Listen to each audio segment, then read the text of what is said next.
आज दूसरे राज्यों की तरह ही झारखंड को वंदे भारत जैसी हाईटेक ट्रेनें मिल रही है। आज तेज विकास के लिए हर राज्य, हर शहर वंदे भारत जैसे हाई स्पीड ट्रेन चला चाहता है। पूर्वी भारत में रेल कनेक्टिविटी के विस्तार से इस पूरे क्षेत्र की अर्थव्यवस्था को मजबूती मिलेगी।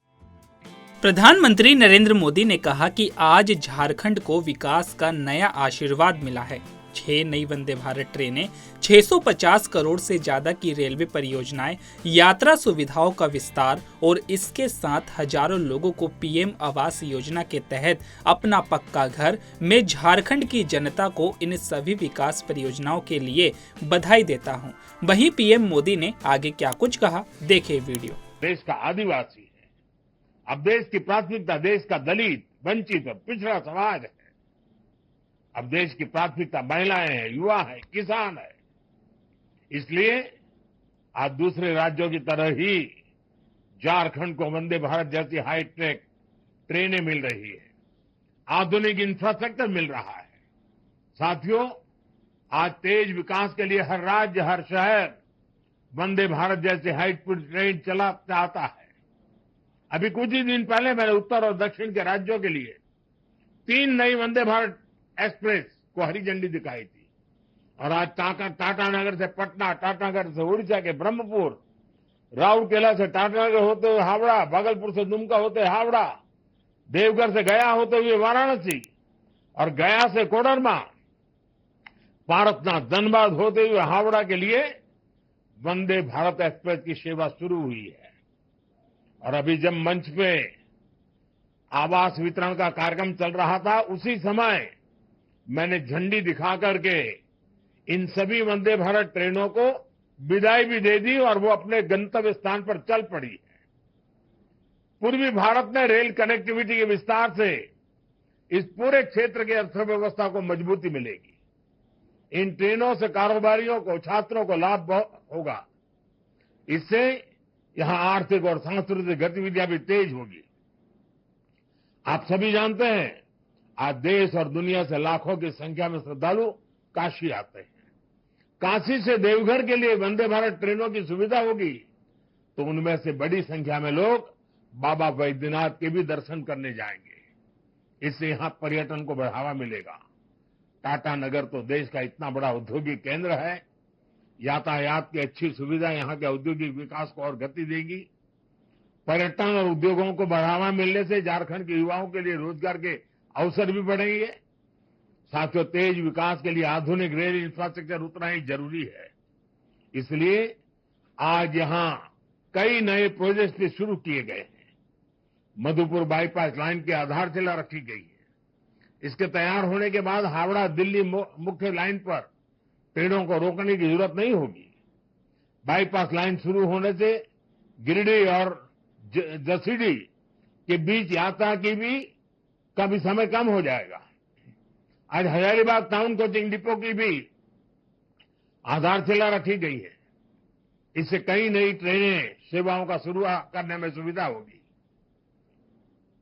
कुरफुरा से कनाड़वा तक रेल लाइन का दोहरीकरण होने से झारखंड में रेल कनेक्टिविटी और मजबूत हुई है। इस सेक्शन से दोहरीकरण का काम पूरा होने से अब स्टील उद्योग से जुड़े माल की ढुलाई और आसान हो जाएगी। साथियों, झारखंड के विकास के लिए केंद्र सरकार ने राज्य में निवेश भी बढ़ाया है और काम की गति भी तेज की गई है। इस साल झारखंड में रेल इंफ्रास्ट्रक्चर के विकास के लिए 7,000 करोड़ रुपए से ज्यादा का बजट दिया गया है। अगर हम इसकी तुलना 10 साल पहले मिलने वाले बजट से करें तो ये 16 गुना ज्यादा है।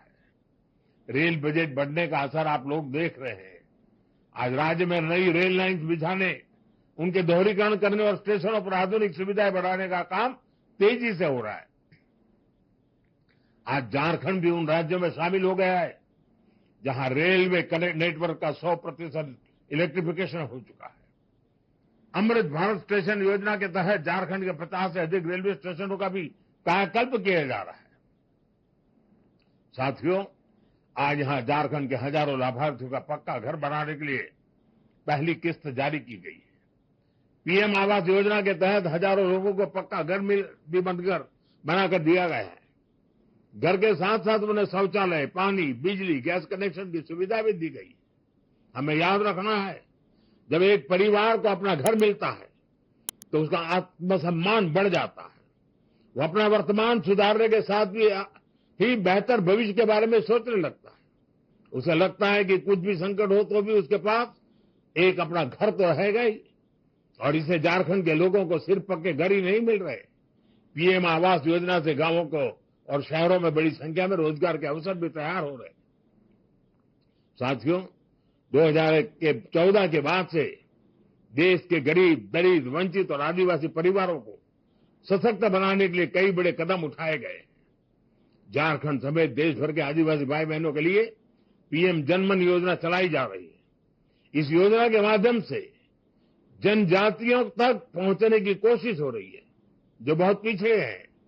ऐसे परिवारों को घर, सड़क, बिजली, पानी और शिक्षा देने के लिए अधिकारी खुद उन तक पहुंचते हैं। ये प्रयास विकसित झारखंड के हमारे संकल्पों का हिस्सा है। मुझे विश्वास है आप सबके आशीर्वाद से संकल्प जरूर पूरे होंगे। हम झारखंड के सपनों को साकार करेंगे। इस कार्यक्रम के बाद मैं एक और विशाल जनसभा में भी जा रहा हूं। 5-10 मिनट में ही मैं वहां पहुंच जाऊंगा। वहां बहुत बड़ी संख्या में लोग मेरा इंतजार कर रहे हैं। वहां मैं विस्तार से झारखंड से जुड़े दूसरे विषयों पर भी बात करूंगा। लेकिन मैं झारखंड वासियों की क्षमा भी मांगता हूं, क्योंकि मैं रांची तो पहुंच गया, लेकिन प्रकृति ने मेरा साथ नहीं दिया और इसलिए यहां से हेलीकॉप्टर निकल नहीं पा रहा है, वहां पहुंच नहीं पा रहा है। और इसके कारण मैं वीडियो कॉन्फ्रेंस से इन सारे कार्यक्रमों का आज उद्घाटन और लोकार्पण कर रहा हूं। और अभी सार्वजनिक सभा में भी मैं सबसे वीडियो कॉन्फ्रेंस से जी भर करके बहुत सी बातें करने वाला हूं। मैं फिर एक बार आप सभी यहां आए इसके लिए आपका बहुत बहुत धन्यवाद करता हूं। नमस्कार।